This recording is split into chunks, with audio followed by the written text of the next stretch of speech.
आजिर राज्य महिला मोर्चा सम्मेलन को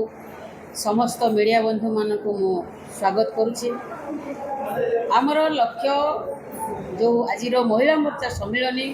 सारा ओडिशार प्रत्येक जिल्लार महिला नेतृत्व मान को खोजी बाहर करवा एवं तांको भितर जो नेतृत्व अच्छी विकास करवा, महिला सशक्तिकरण करवा एवं सबु दिगरे सबु प्रकार भाव में महिला मानकर किभली भाव में गुरुत्वपूर्ण भूमिका रहिबो आगामी निर्वाचन समय रे एवं आम आदमी पार्टी समस्त महिला माने आज देखते जो भाई भाव में दलित अवहेलित निष्पेषित होती से भाव में केमती नहे से भितर जो गुण अच्छे जो अवहेलित अच्छे से प्रत्येक महिला मानक माध्यम रे आम आदमी जो विचारधारा अच्छी ताकू नहीं पहुँचेबा एवं सेमानक समाज मुख्य स्रोत को आनिबा होची आज सम्मेलन मुख्य लक्ष्य। मोटामोटी कहवा गले महिला सशक्तिकरण किभली आम आदमी पार्टी रे गुरुत्वपूर्ण भूमिका नब आज सम्मेलन मुख्य उद्देश्य। बंधुगण, आज आम आदमी पार्टी राज्य महिला मोर्चार जो राज्य स्तरीय अधिवेशन एथिरे ओडिशार प्राय समस्त जिल्लारू प्रतिनिधि मान जोग देइचंती।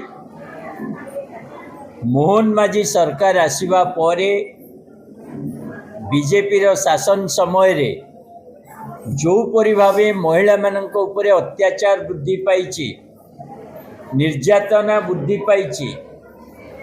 एवं मिशन शक्ति रे काम करथुवा माँ मानकर भी जो परि भाव में दरमा पाइबारे तांको सेवा कार्य रे गोटे अवहेला देखा देइछि। सबु क्षेत्र रे आज नारी माने निजको अवहेलित मने करचंती। ता विरुद्ध रे गोटे शक्तिशाली आंदोलन करिबा पई आम आदमी पार्टी रो महिला विंग आज निर्णय नेइछि एवं एई सभारे उपस्थित समस्त कार्यकर्ता जिला प्रतिनिधि आगामी दिन रे ओडिशा रे आम आदमी पार्टी महिला मोर्चा को अधिक संगठित करवा, आंदोलन को ओल्लैवा, महिला मानक समस्या को नहीं आहुरी मुखर हवा आ संगठन को मजबूत करने आज निष्पत्ति नहीं। राज्यर महिला प्रतिनिधि माने जो माने विभिन्न जिल्ला रु आसिचंती निज जिल्ला रे निज ब्लॉक रे निज पंचायत रे माँ मानन को एकाठी करबा पई आम आदमी पार्टी